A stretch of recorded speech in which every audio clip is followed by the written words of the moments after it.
Ready when you are. Okay, good evening, everyone. I'm going to call to order the regular meeting of the Larkspur Parks and Recreation Commission. Today is Thursday, September 24th, 2024, and the time is approximately 6:32. Mr. Stone, if you could do us a favor of having the roll call. Yes, also small correction is Thursday, September 19th, 2024 today. What did I say? Doesn't matter. I might have misheard too. Commissioner Friedel? Here. Commissioner Sunshine? Here. And Chair Capel? Here. Let the record show that Commissioner Harrison and Commissioner Baxter are absent tonight. Great. We're going to open up the floor for public comment. Parks and Recreation Commission will hear public comments only on matters over which they have jurisdiction. There'll be no commission discussion. The chair will allot no more than 5 minutes to any individual. Unless the chair determines otherwise, the total amount of time allocated to this agenda item will be 15 minutes. Is there anyone from the public who would like to speak? Is that me? That's you. Come on up. From here? Come on up and please state your name and where you live and any comments you might like to make. Kathleen Burke. I live here in Larkspur. And do you want a specific address? I know. Okay, good. I'm here to talk about putting a weight limit of definition on the small dog park sign at Piper Park. Right now, it just says large dogs not allowed. But I've been looking at other dog parks and a lot of them say 25 pounds or less is what constitutes a small dog park. The reason I bring this up is I'm a small dog owner.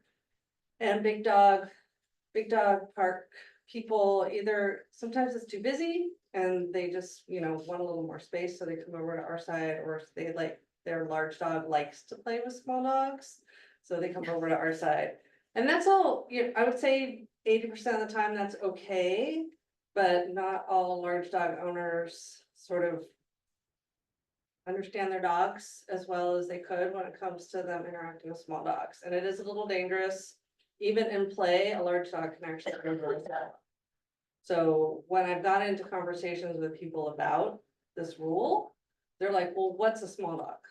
Like they want a number. So I just think it would really allow all dog owners to sort of support each other in the conversation if there was a number associated with it. So that's my public comment. Awesome. Thank Well, you. thanks for bringing that to our attention. Can I ask just a follow-up question? Yeah. If you had the 25, whatever the number is. Yeah. Would that kind of make you feel more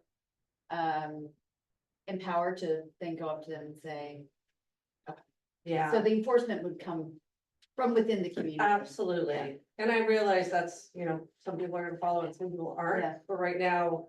The conversations are more around what's really a small dog versus a large dog. And there are enough other examples of a number helping that I just think this would be. Kind of talk to you. Mutts, both of them. One weighs 12 pounds and one weighs 22 pounds. Yeah, they're very cute. Thank you. Thanks again. George Stone, are there any people on Zoom? Nobody online. Not online. Okay. Well, it looks like there's no one else from the public gathering. Correct. If that's the case, we are going to move on to item number 3, which is the approval of the consent calendar. And we are looking to approve the minutes from June 20th, 24. Do I have a commissioner who would like to? I move that we approve item 3.1. I'll second. All in favor? Aye.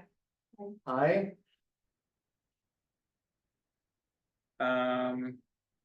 Just realizing we don't have 3 that were in attendance at that meeting, so we'll have to hold off on this approval of this The next month.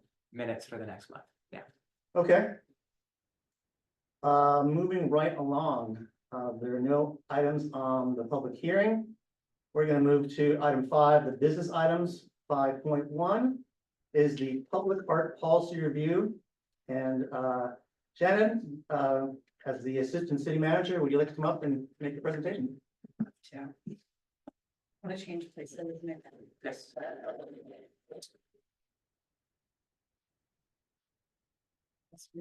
Yeah. One second.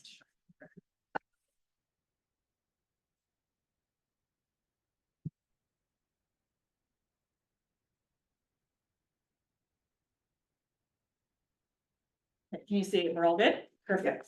Yeah. So, welcome everybody. Great to be in front of the commission, members of the public, people of the future, if they're watching the recording. My name is Shannon O'Hare. I'm the Assistant City Manager for the city of Larkspur. You don't see a lot of me at these meetings, but tonight I wanted to bring you an item because the city is considering creating a public art policy, an official public art policy. And because this is an awesome and amazing commission, we have nominated the commission with your consideration and consent to be the governing body that reviews submissions for public art. So I will give a presentation that goes through this pretty painstakingly. It's an art presentation that doesn't have a single picture in it because I'm a bureaucrat. So part of that is so we don't get distracted talking about exactly what art would work in Larkspur, what art wouldn't. I really want to focus on the policy and what the commission's role would be in this policy. Feel free to interrupt me or ask any questions during the presentation. I have a toddler. I love being interrupted. I'm very used to it. And again, any questions you have during this, please feel free. So before we get started, are there any questions reviewing the staff report and looking at the policy that we'd like to address before we go through the PowerPoint? Anyone, any commissioners? Okay. So this is the background and overview of why we're bringing this and why we're bringing this now. So Larkspur supports a sense of community and place. Art can play a really vital role in that sense of community and place and vibrancy. There's been a recent interest in public art in the community, and staff doesn't have an official policy. So it doesn't seem appropriate that someone says, here, I have this idea for public art. I have the funding, I have the art. And then staff says, okay, we approve this, right? Like that just doesn't seem conducive to the public process. It doesn't also seem conducive to have I don't want to say a neutral third party, but have another set of eyes and expertise on this that would bring a different perspective when we consider this art. So myself and administrative analyst Colby Gleason, we reviewed about 40 public art policies. And we developed this policy that's before the commission for consideration. If you're wondering where it's coming from, it's largely a hybrid from San Rafael and the city of Healdsburg. And part of why we picked this policy is because neither of those cities have funding for public art. It's not that we don't love public art in Larkspur and we don't love art, but if you've looked at some of our recent meetings, we're working on building a new library. We have infrastructure considerations. We have this building. There's a lot of different funding sources. So at the moment, there isn't a pot of money for public art where there would be considerations around how would you spend city money to create it, if that makes sense.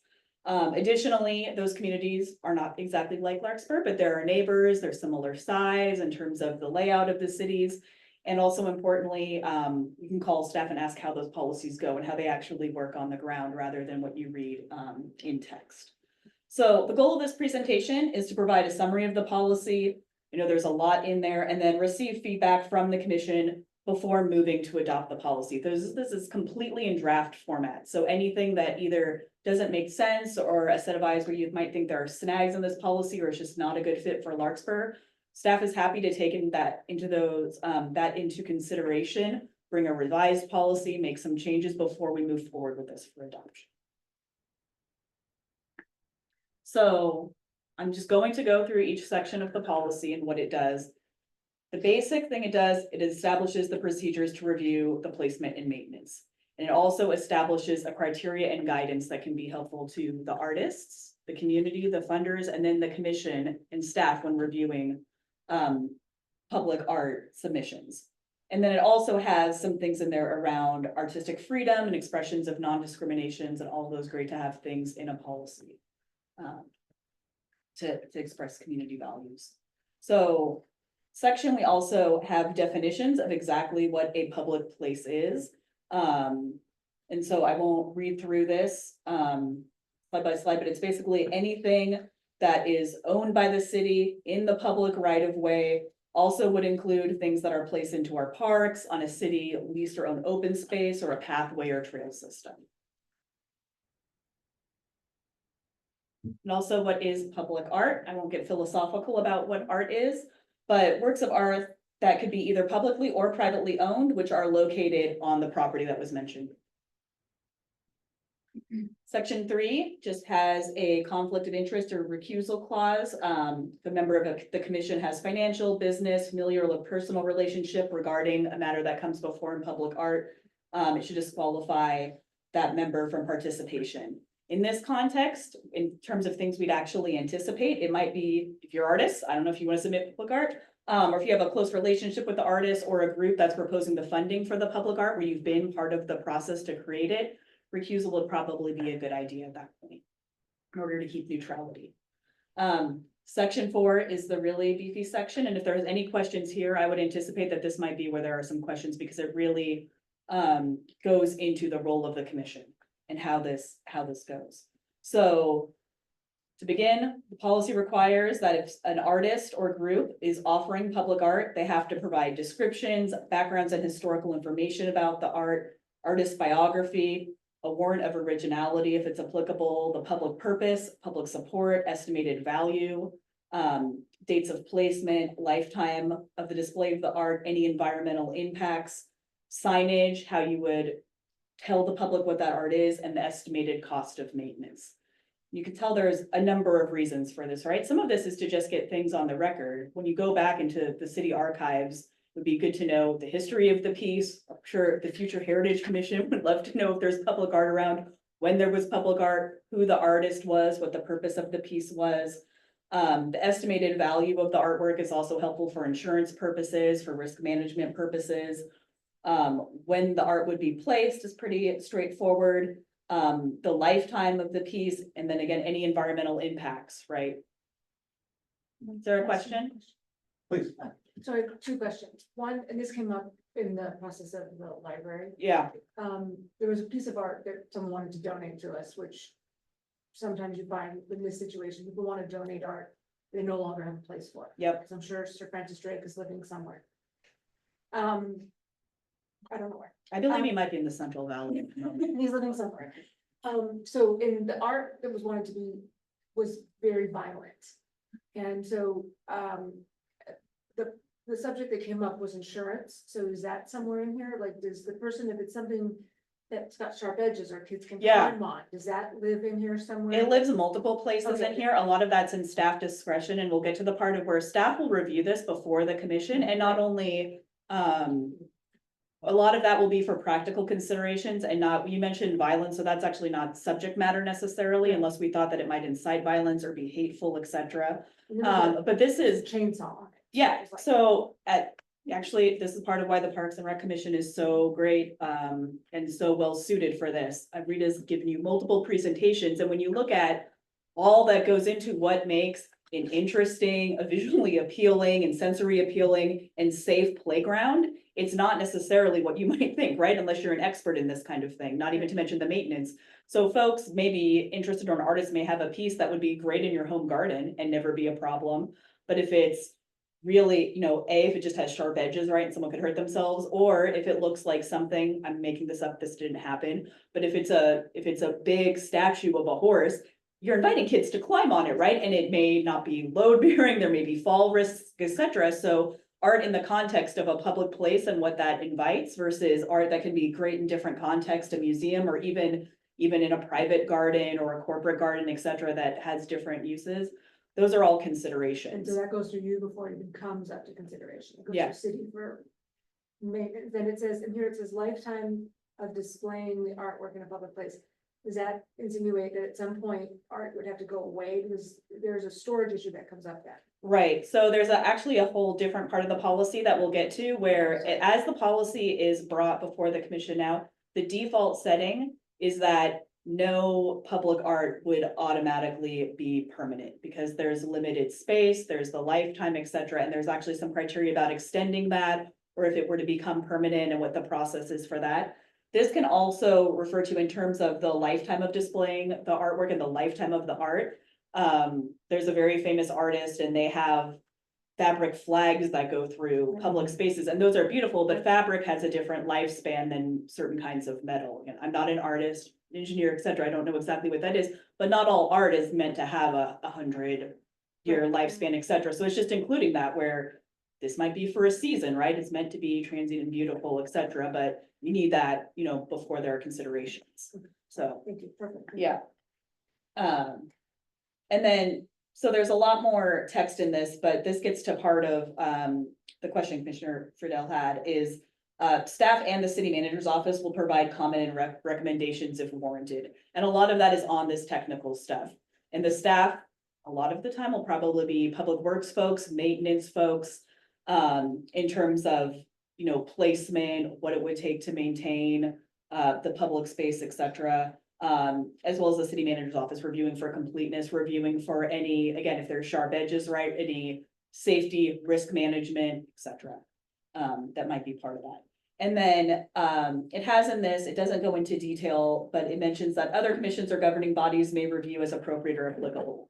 So if there's a piece of art that's part of a playground redesign or a new playground, that might come to the appropriate commissions as part of the whole project, rather than a piece of art being integrated afterwards. If it's part of a project where there's a redevelopment, it may be part of design review for the planning commission as appropriate. So there are other use cases where other governing bodies may look at things. If it's a piece that's going to be purchased by the city, it would go to the city council for approval, right? So it's not all on you. You don't have to take in all of these new things. There will be different circumstances. So it does give some guidelines on before making a decision. It requires the Parks and Rec Commission to consider the city department's recommendations and comments, the criteria for artwork selection that we'll get to later, the location and site selection, and that actually gets to some of these questions in terms of subject matter and violence.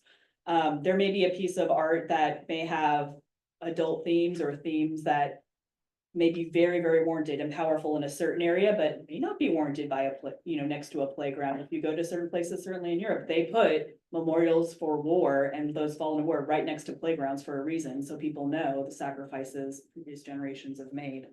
And then also documentation for just placement of the artwork. Where exactly is this going to go, right?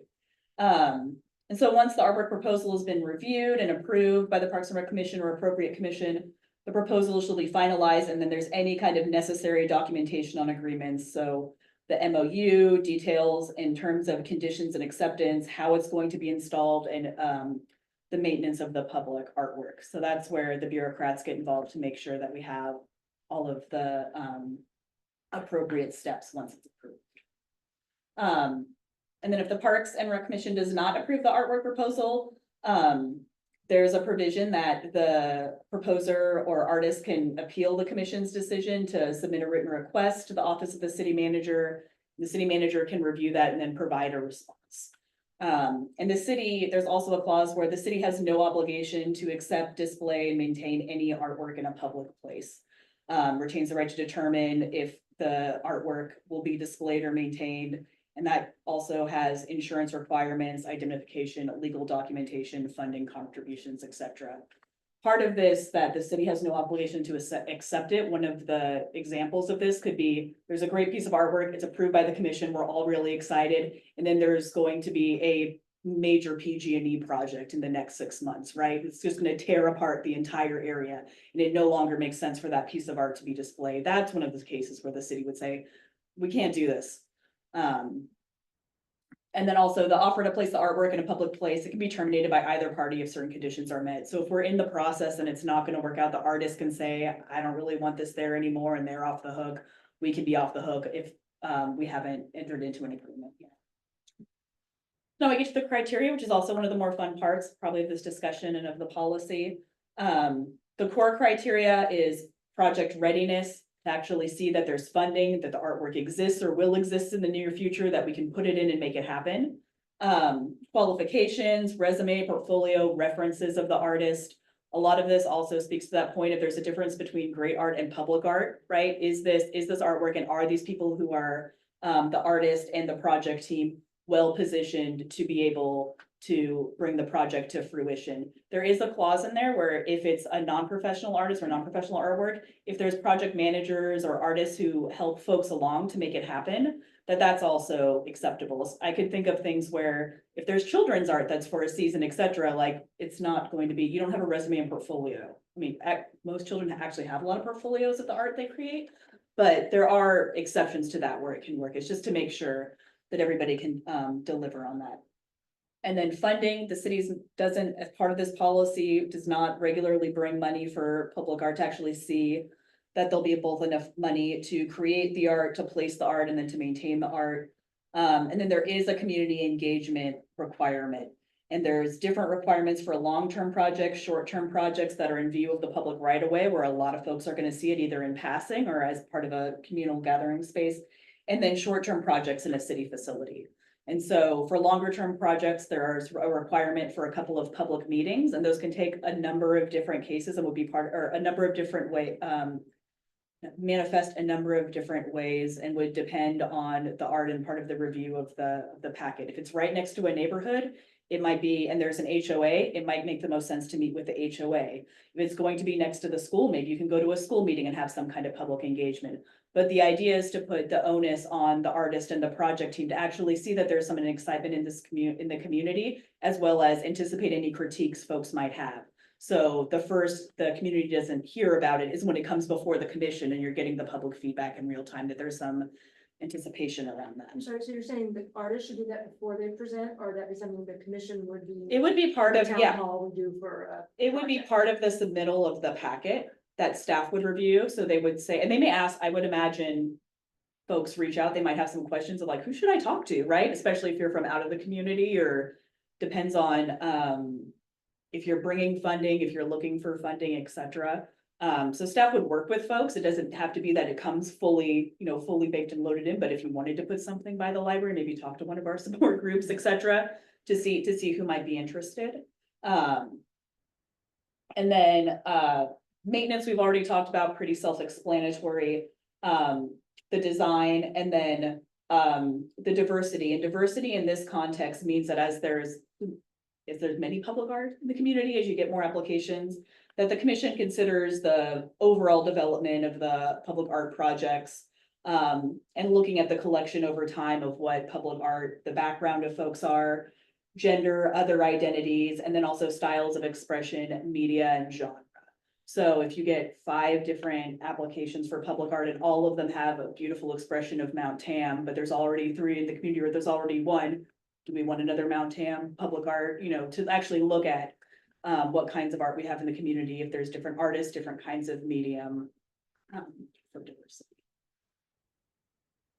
And then this is where we get to time frame. So the default in this policy is that all of these should be considered temporary installation with provisions regarding the future disposition of it. And the commission will determine and give any feedback on the time frame for the artwork to be displayed with input from the artist. And that will be, could be reviewed and extended. The work could be purchased, it could be donated over time, it could be removed or moved. And the goal and the value of setting the time frame allows for the artist and the city to define the terms of display and reassess the work. Do folks like it? Does the artist, if the artist has donated this for a certain amount of time, does somebody want to buy it, right? Or does it want to be moved? Is the artist, there have been public art that has moved from different cities. So it's moved from San Francisco to Seoul to Paris over the course of like 5 years. And that's part of the journey of the art. And the commission should set a review criteria for reviewing any future actions in relation to the artwork at the end of the artwork's time frame. So if an artist comes with a proposal to say, I'd like to display this for a year, especially if it's tied to something, if it's tied to a centennial or something like that. And then there's future actions at the end of the time frame to really review what that would look like. Do you just end it and remove it? Do you extend it for a certain amount of time? What's the game plan?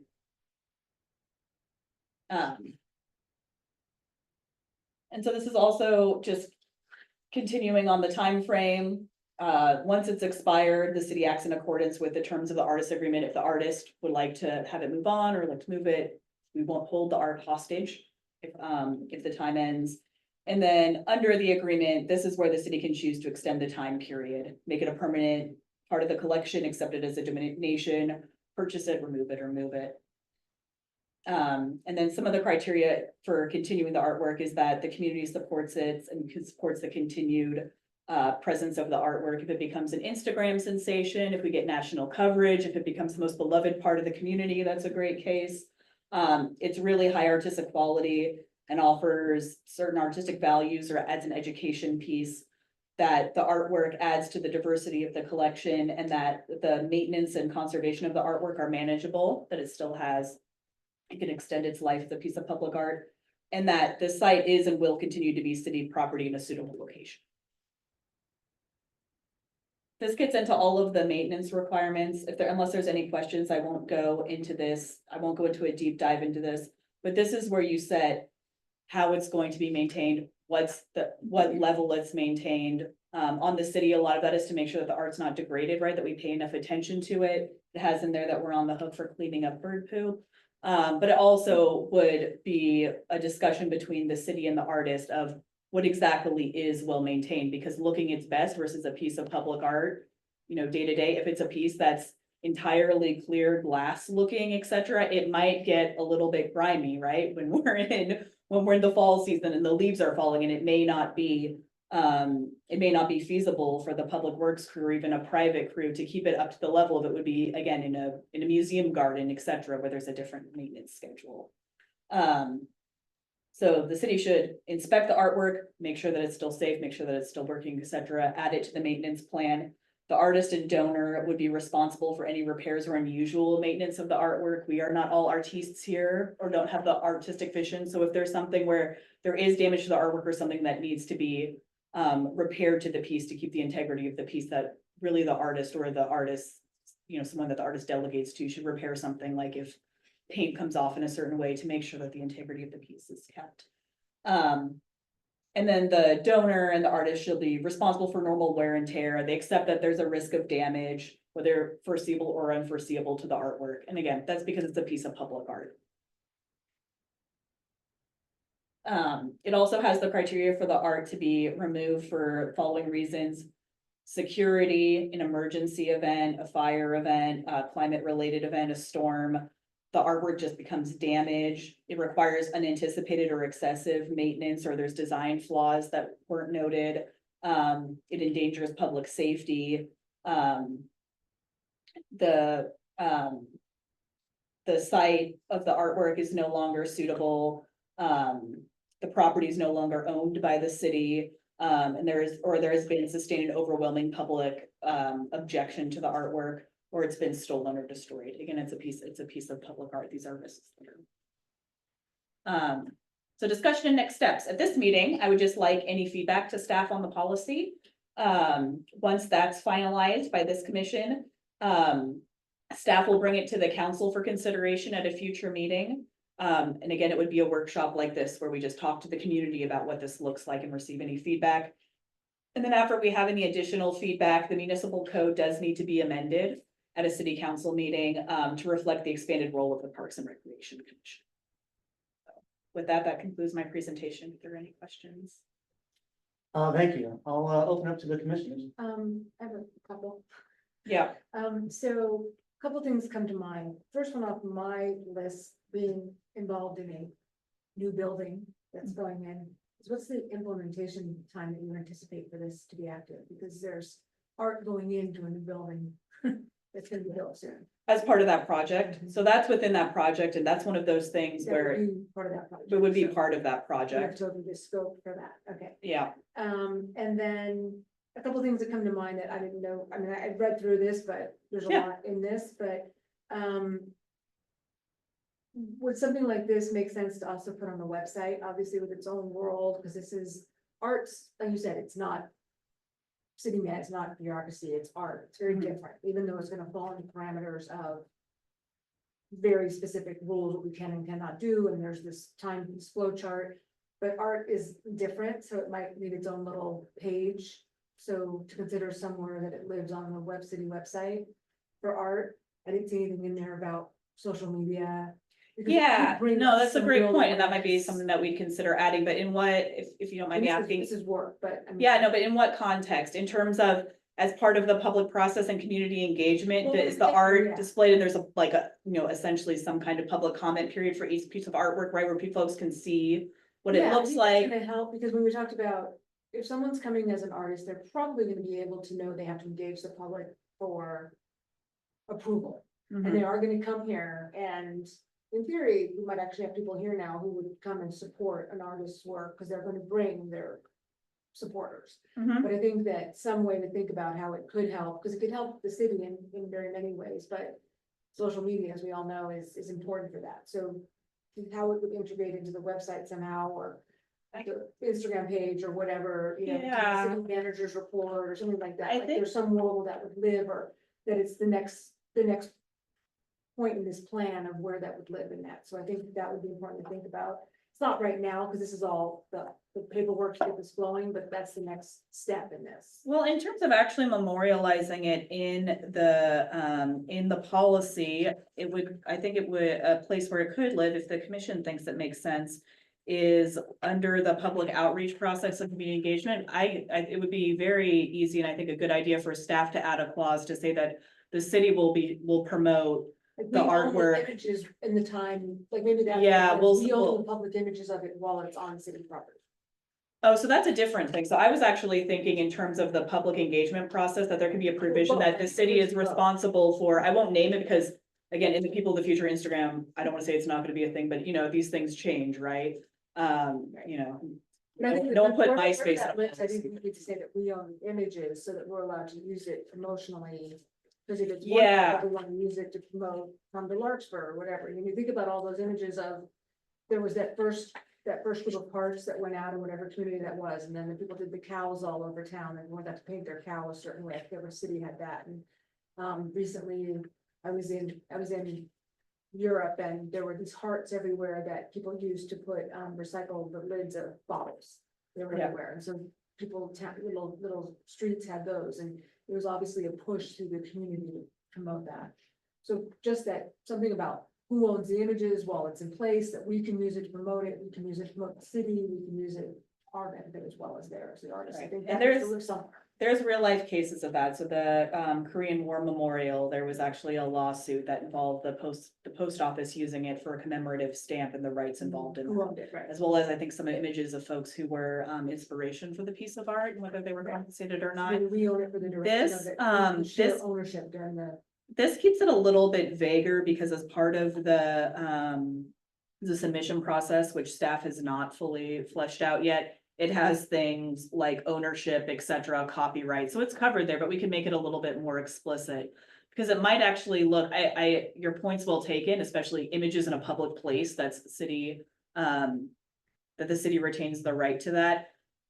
So especially because folks are bringing their own pieces and their own funding for this, I think why these are a little bit, my understanding is why sometimes they're a little bit vaguer. Is that they may want to retain a lot of the rights to those certain things, because as an artist, it's the self-promotion, and how do you make money as an artist, right? It's not necessarily only your art, right? It actually might be licensing it out to be on t-shirts or Right, on yeah, bags, yeah, etc. you're using And the it. city may be amenable to that, right? Because It helps again, you too. I don't want to speak on an artist, but especially folks who want to make a living, right? Right. Creative. But I mean, I don't know if that's been thought of, space. but the next, I mean, the new website's lovely, but also this should be part of that next evolution, is we would want area for this, because this whole thing is paperwork and process, but there should be something on the website where it would live eventually as art.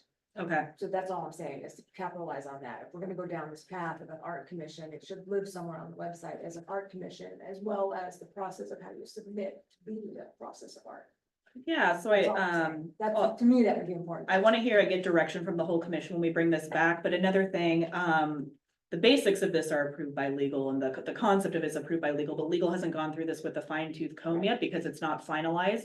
When we bring the next draft of it, I'm happy to ask legal to put in some very legal provisions in terms of incorporating things like city ownership of images or city ownership of, the art as, as displayed during the duration of, again, the lawyers will come up with that, but staff can also do that.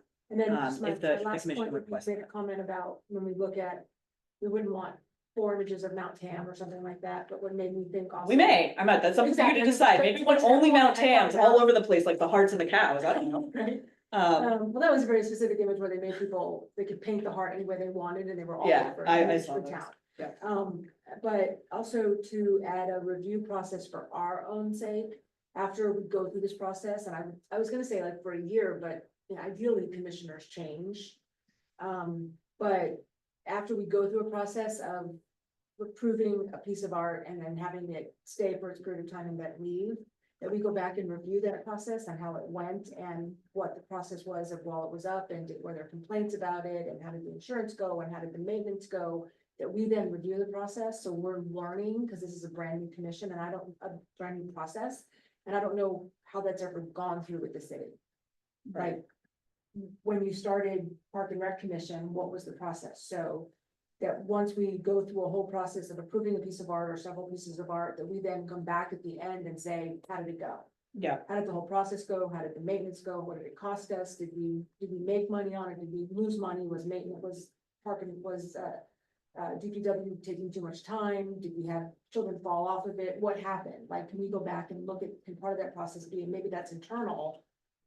Did it work? Cause that also made me think about DEI, because we're talking about too many mountains, but are we Yeah. gonna get hit with, you didn't like my art, but you like their art? mhm. So are we really, what else are we looking at coming back at us? And that's maybe more of a sky issue, but. Yeah, Sky, not the sky, sky. there would be a couple of considerations, so you can always, for something like this, if now. We could launch it as a pilot program. Now, if we amend the municipal code and go through that, it's not a hard process, but to actually. Designate the Parks and Recreation Commission as being essentially the public art board also as part of your duties. We want some kind of, we'd want to have it. Think that it would live with this commission for a while. I think the other thing that staff might be a little bit challenging, and maybe not. But I don't know how many of these submissions we'll be getting. So in terms of review, that's good, but it might be 10 years before we get 5, right? So, it will really depend on the volume.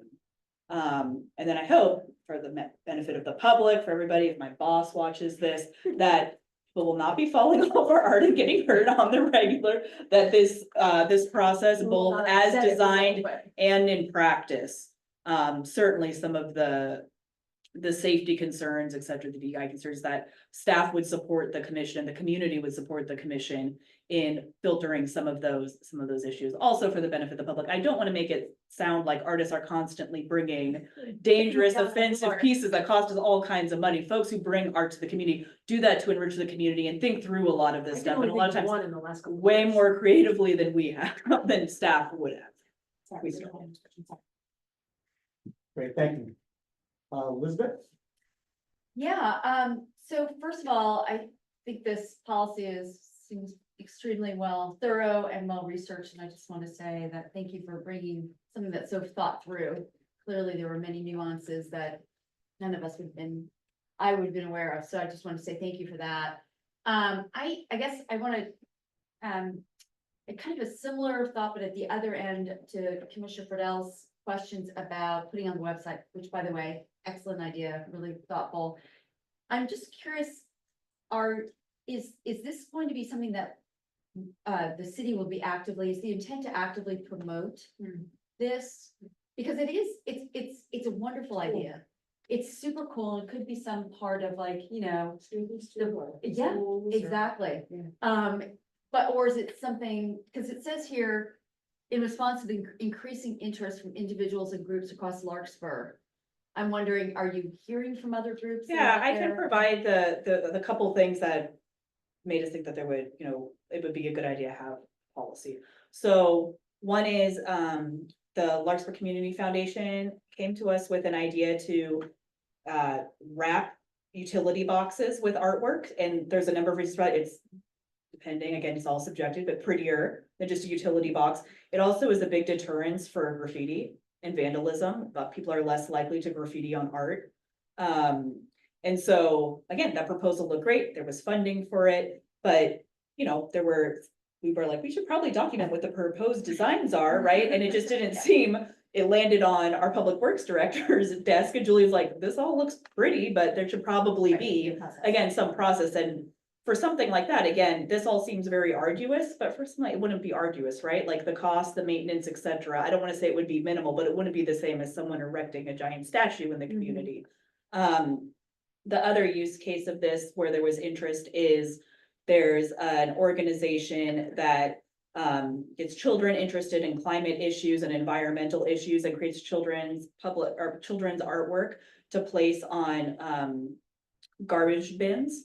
And the garbage bins are like top of the line garbage bins and can do more things for composting, et cetera. And so through a grant, the city was able to acquire these bins. They're pretty expensive. And this nonprofit works with children across Marin to create this art.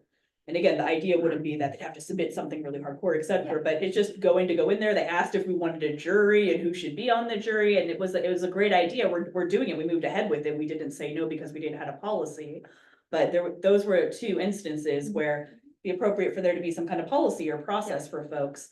And then this is all speculative, but we're going to have a new, state of the art, listen to other communities, best library around. Folks are going to be coming to Larkspur. I think there's going to be an increased interest in the community, et cetera.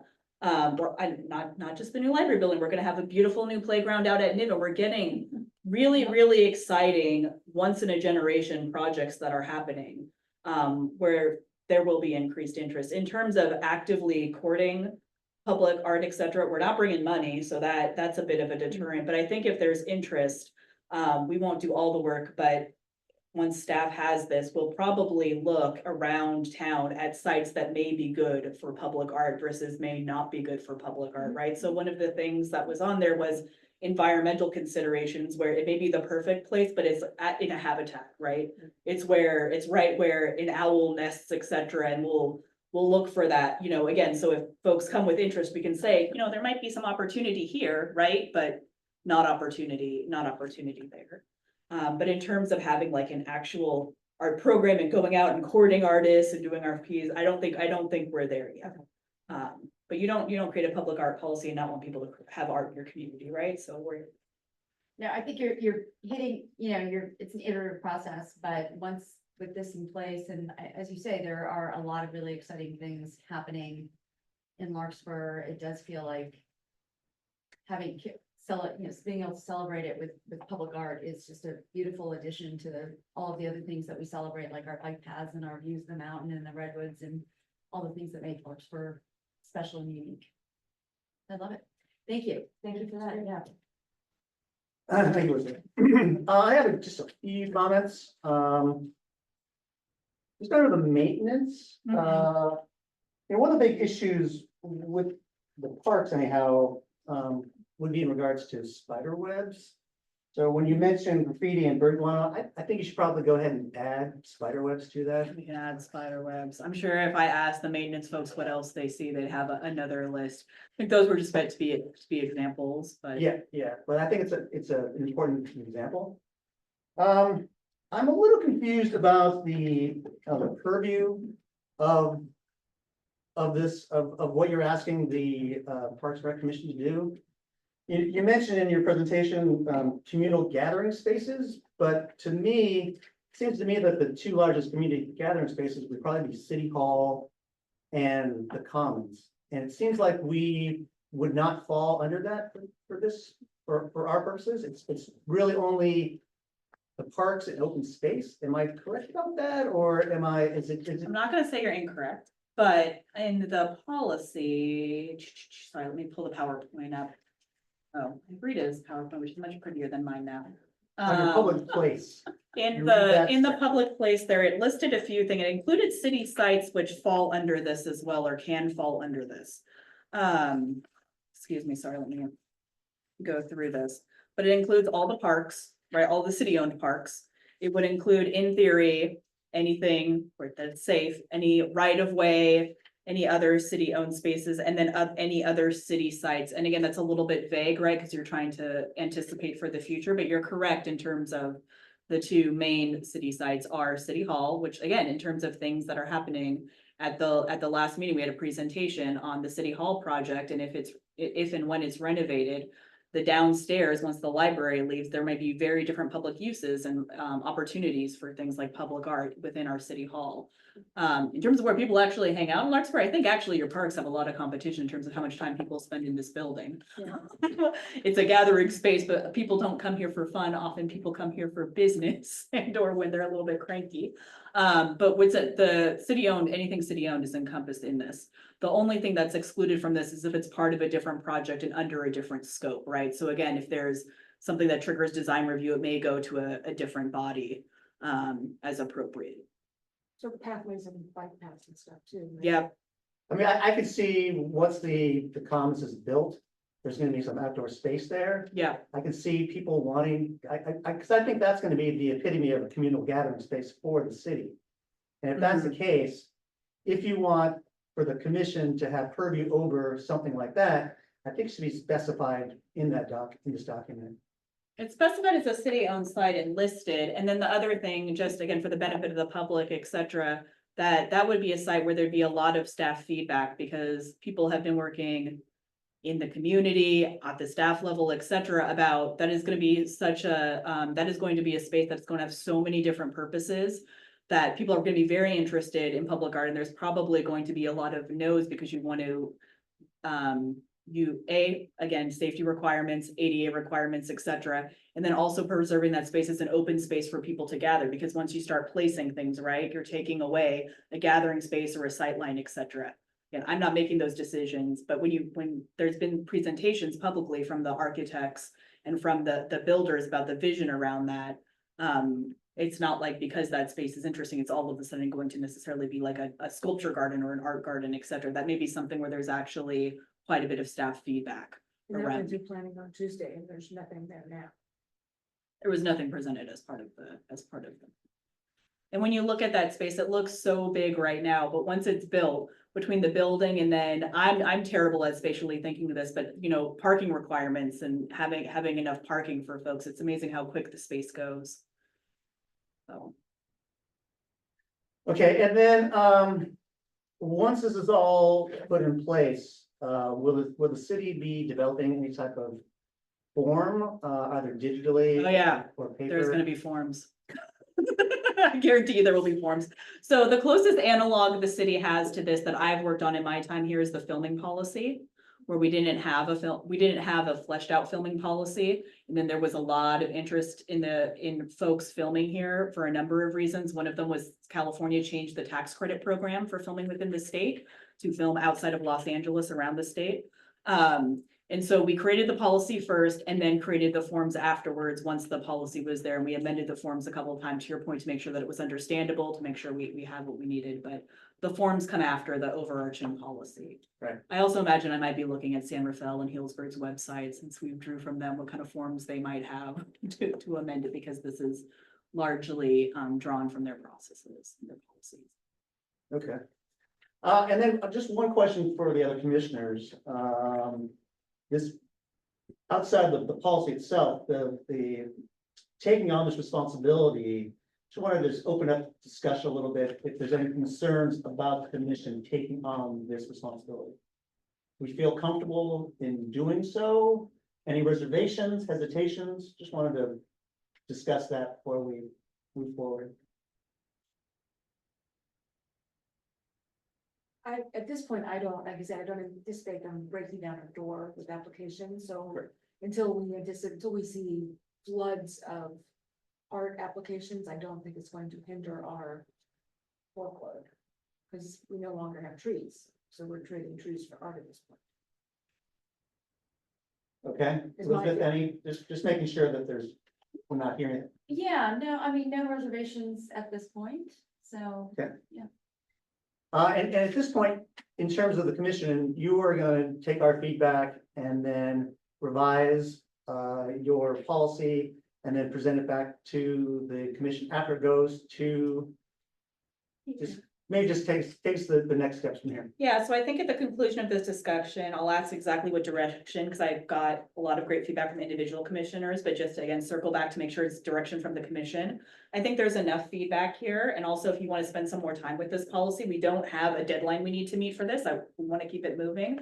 But we can incorporate this feedback, put it in a revised policy, bring it back to the commission again for discussion before it moves to council. I think that would probably be the best course of action, especially because I heard from multiple commissioners that some of these changes would I would have legal look at it before it comes back. So there'll be changes that are substantive enough that I'd want to talk to this commission again before moving to council. It also might be a good opportunity because we're missing a couple of commissioners tonight, since we already have feedback, that if there's any additional feedback from folks who weren't here tonight, I'm happy. I won't give you the same presentation, I promise.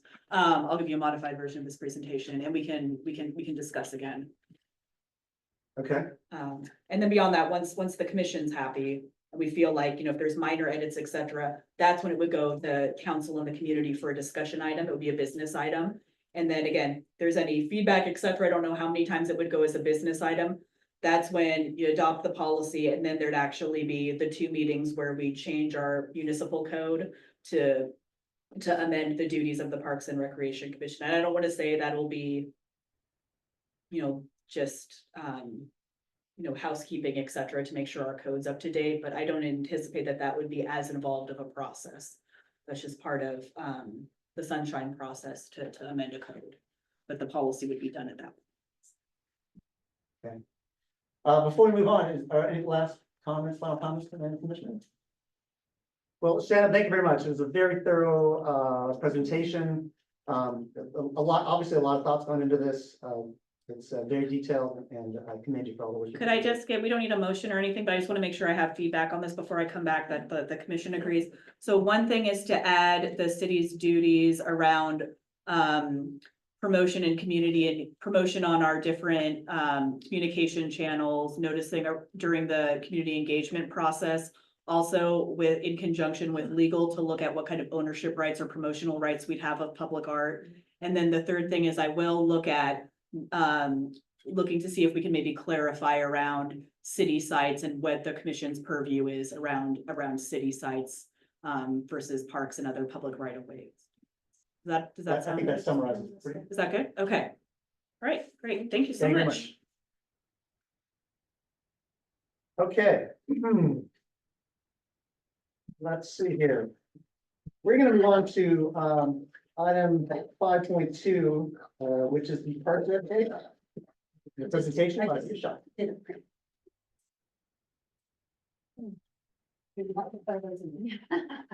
We're going from text to all photos. When do you want? Call yourself. So cool, this is our part. No, it looks like a spaceship as we run by it. So cool. Okay, good evening, commissioners. And other staff members. Here's our parks update for September. So big news is Niven Park is well underway. So I'm figuring we're about 2/3 done at this point. So most of the big stuff is in, all the infrastructure. So, there's a lot of site prep, putting in drainage lines, new water line, irrigation lines, some electrical stuff. Concrete pathways are in a natural buff color. So it looks more like, there's some pictures I'll show you towards the end. But it's to give it that natural look. Most of the major play structures are in, and we just added a bunch of trees this week. So still left to do some miscellaneous play structures, the safety surfacing, the fencing, and then the shrubs, and then the art pieces, which would be the Lego hummingbird sculpture and then the pebble heart. So this is a picture of the primary play structure coming. So it came on a big truck. There's a piece of equipment that lifted it up from 2 pick points, brought it into, and then it had to be righted, and then went down, landed like a spaceship. and it's beautiful. It's, Really? have you all seen it? Have you been out there? I haven't been to see it in person. Oh, it's so pretty. It's just, yeah, because it's, you know, all the stainless steel, it just kind of glistens. It's really, it's beautiful. But much, kind of took my breath away, honestly. Because I had a pre-planned vacation, and so they brought it in the Friday that I was on vacation, and it was really bummed because I wanted to be there for that, but it's like, oh, well. And so on Monday, when I was coming to work, I was like, oh, drive by, and I turned the corner. Yeah. it's I not like literally it's took, real. I actually kind of brought me to tears, I'll be honest. I was so excited about it. Okay, this is the vine tunnel. I don't know if you remember from some of the pictures, but anyway, we're gonna be growing some calabash squash. Or, yeah, calabash squash vines, and so, you know, I mean, obviously for this year, it'll be too late, but next year. The gourds that look like, they kind of look like a lot of times you'll see them made into birdhouses, and so it's kind of just, it's a kind of a fun curiosity for kids. Picture of our contractor there. And where it says trees, the guy in the middle, his name is Enrique, he's the owner of the company. And then down below that, the sand and water play. So all the stuff is, the surfacing is still just the substrate. There's none of the finished surfacing is down yet, so it looks a little rough, but the sand and water play, you can see there's like a ADA ramp that goes right to the play structure, to the sand play structure, you know, so that a child in a wheelchair can go right in, and that'll be filled with sand. Any questions so far on any of this? And then there's the concrete. That was just that was the day that they were pouring that concrete. So you can see it's a nice, it's much lighter. It's very dark when it's wet, but you know, it's the idea is that it gives it sort of a natural, it's a softer look than just plain old gray concrete. There's a drinking fountain over there with kid size, because there's the adult sizes on the picnic table next to it. And then the last little picture is, Elizabeth, you asked me about the insect hotels last time, so here's a picture for you. They are so. Yeah, so those will be put on, they'll be mounted on posts, and the idea is that they attract beneficial insects. So these would be ladybugs, solitary bees that are not aggressive, and lacewing insects. I don't know how to describe them exactly, but they're kind of green. There's about this, they're, you know, maybe half an inch long, and then they have very gossamer wings, and they most of these plant, or the lacewings and the ladybugs eat aphids, which is a pest. And also as they're doing that, they're pollinating, and then the solitary bees are also pollinators. So that's the purpose of these beneficial insects, is to help to, you know, keep the plants healthy and to pollinate them. Grand opening, Saturday, November 2nd. It'll be a ribbon cutting, and then I talked to the donor, Dana Plombeck, and we've been talking about making it a grand opening. So it'll be kids' activities, music, we'll have some food truck there with Johnny's Donuts. So Nick and Colby and I met this morning, and is this morning? Yeah, it was this morning, right? That was this one. It's been a long day. And, you know, just make it a team effort, because there's a lot of details to try to get together. We'll see if we can get fire, or we'll close out part of the street right in front of the fire station 16, and see if we can get a fire truck out there, and, you know, things for kids to do, and just make it fun and exciting. So. So it sounds like everything's going according to plan, on time, on budget. Yeah, it feels like we're gonna, yeah, I mean, it's very close. I mean, we're right at the edge in terms of the, you know, they're by contract, they're supposed to be done by the 22nd. And we'll be doing punch list right around that time. So, yeah, so it's going great.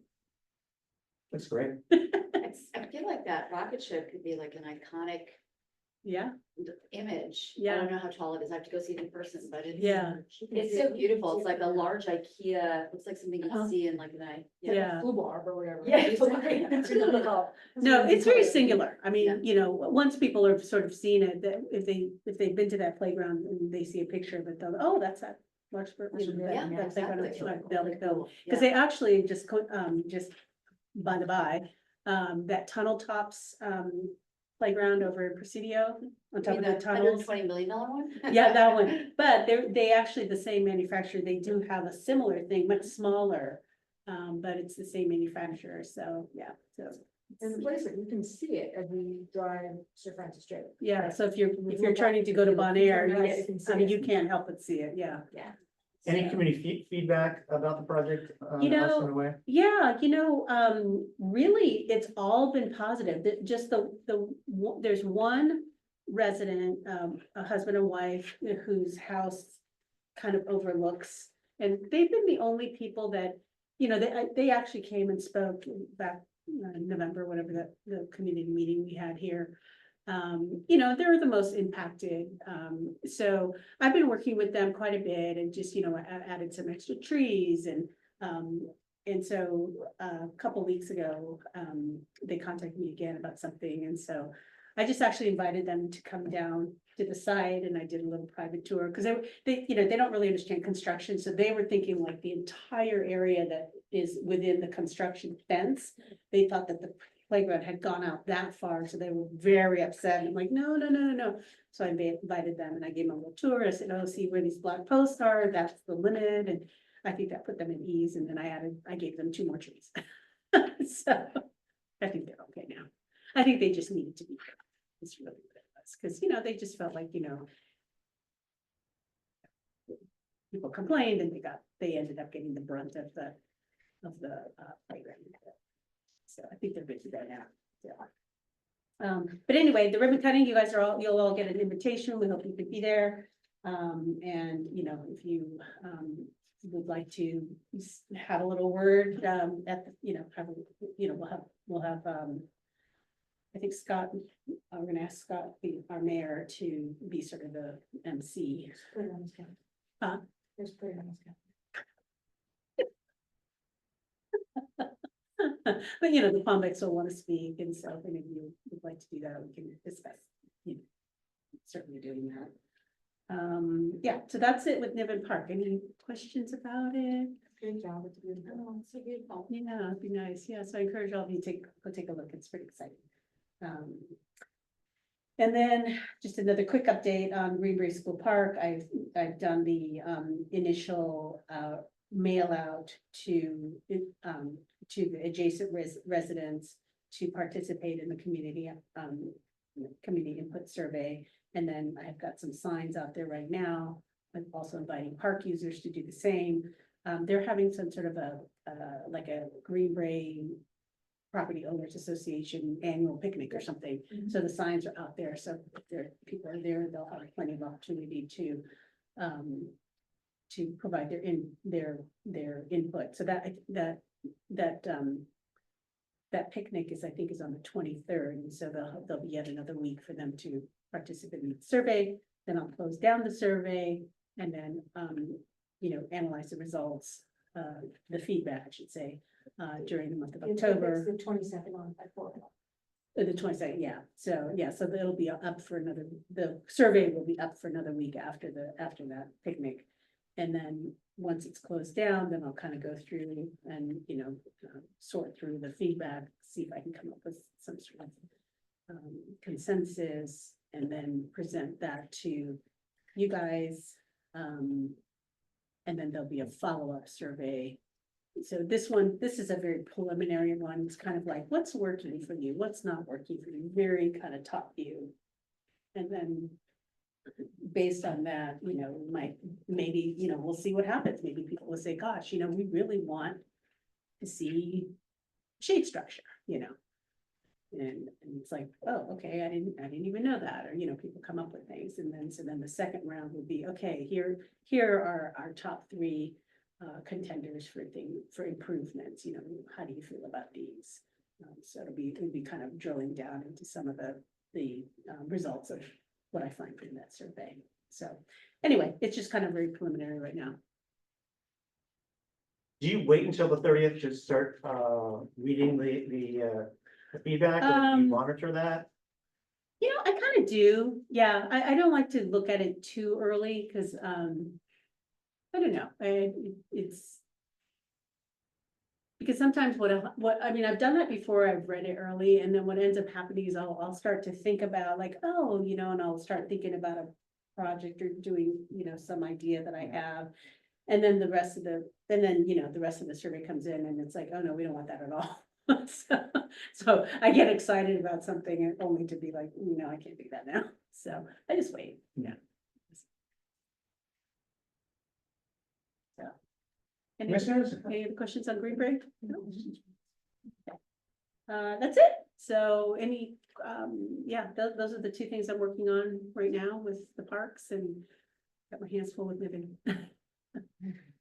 Well, thank you. Both look great. I look forward, I'm excited to go over to Niven now and see the structure and see how things are going. Yeah, it is fun to be, because, you know, I'm there almost pretty much every day and I'm inside the fence and, you know, just people walking by and looking and, oh, what's happening? When's it gonna be done?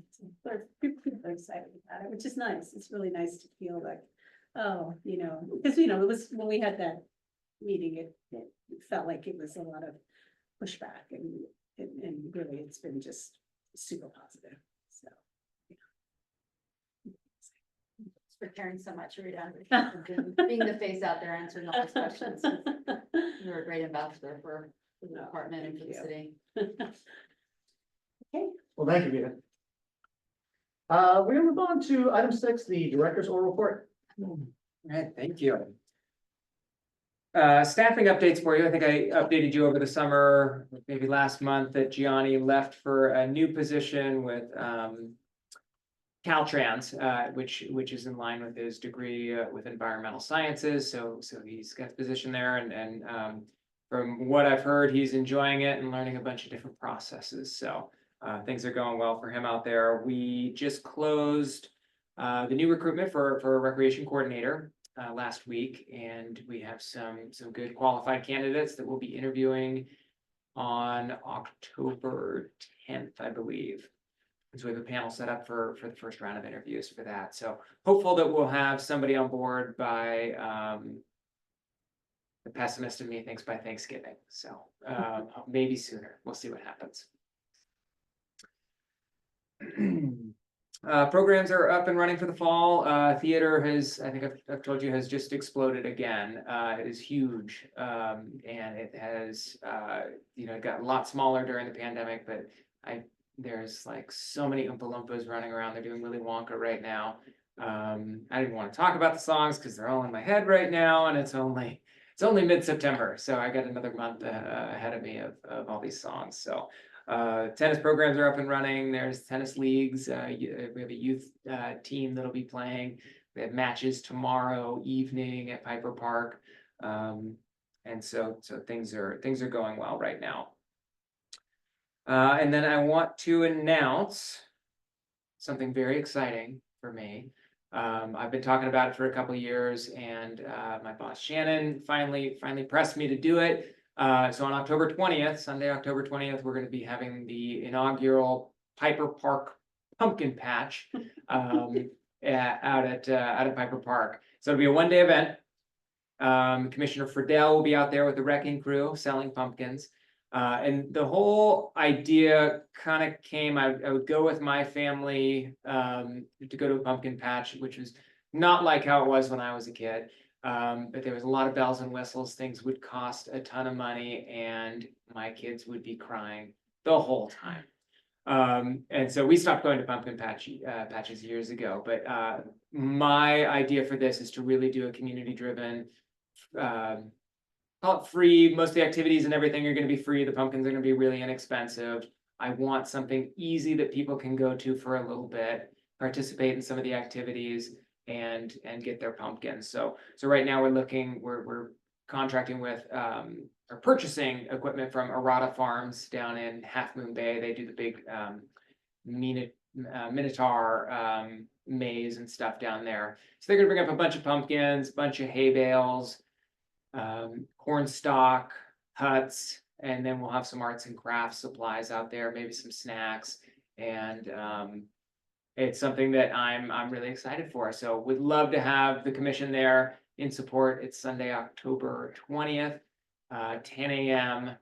to probably about 1 o'clock is when I'm looking to end. We'll have in excess of 200 pumpkins, so I'm hoping that we get a good crowd for that. That's great.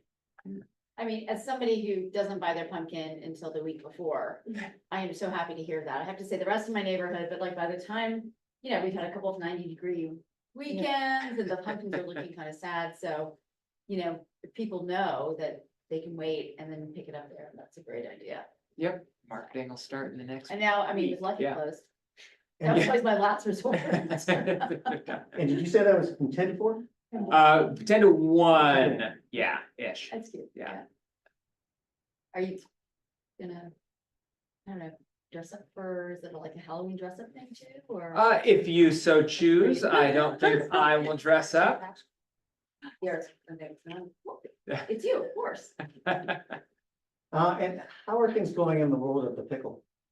Pickleball, in the pickleball world, good right now. We're having, I think we're kind of settling in. I was a little bit worried about, so what traditionally has happened over the last couple of years is the summer creates a huge pickleball crowd and tennis players kind of disappear. Our tennis programs stop over the summer for the most part. And then we start up again in fall, kids go back to school, and it creates just chaos and tension. That has not happened yet this year. Yet, I would say. So it's going well. So I think that it seems to be the court 4. I've not gotten any pushback since then. I know that it's used pretty regularly right now. I think Fridays are the big days, and then again on the weekend where play will fill up on court 3 and then spill out onto court 4. But again, that's happening kind of later in the day, so it allows tennis players to play on that court for most of the time, and then our leagues haven't had too much of an issue with using court 4 for matches. Yeah, so that's the update on pickleball. Good, and then the only other update I had for you was what Rita talked about, is the Niven Park ribbon cutting. We're really looking to have a good time out there and really celebrate that park being open. So do what you can to be there on November 2nd. That'll be a fun time. We're gonna put on a pretty good party, I think. So Great. Yeah. Thanks, Nick. of course. Commissioners, do we have any reports for any of us? Not just that for the library planning commission reviewed the proposal from Alton and Nolan Tam, which is the contractor and the architect, on Tuesday night to a packed house. And the vote was 4-0, so it advances to the commission for its review, and that will be on October 1st. It'll be on Tuesday night, not Wednesday, because Wednesday is Rosh Hashanah. So. The city council, can you show city council? No, city council. City council. So it So went to planning, planning yeah. commission on There's Tuesday, none other the 4-0 vote. It'll go to city council it'll move city council meeting on the 1st, that week, not the 2nd, because the 2nd is Wednesday is Rosh Hashanah. So it's very exciting. Nice turnout. Very positive comments overall, I would say. We've watched it. I don't think there was like a couple expected, odd comments, but very positive comments. A lot of people offering to help. The indigenous plant people want to help with the garden, so it's water sustainable and local plants, and people haven't looked at the plans, they're online. People can go and look, they're on the city website. You can look at the whole set of plans from the architect on the website, city website. Is our donation still coming in They're for? still coming in, so the Commons is still looking for $1 million plus for all the other pretty stuff, the add-ons. So we're still taking funds for that, doing pretty well with it actually. So if you look at the sign, there's a 500,000 already up. Towards $1 million, so. And there's no closing date for that. That's No, I'm sure Open we'll take still. money, and every time we bought something new and beautiful in the library, that number goes up, so. Right. We'll keep doing it. well, great. I don't have anything, no report from me. I think we're ready to adjourn unless there's anything else anyone wants to say before we do adjourn. And check on on Zoom, We're good. any hands up or anything like that? Oh, sorry, Nope. jumping on. Look at the owl. Okay, I know. I will make a entertain Make a motion to adjourn? I would second it. all in favor? Aye. Aye, All right. meeting adjourned.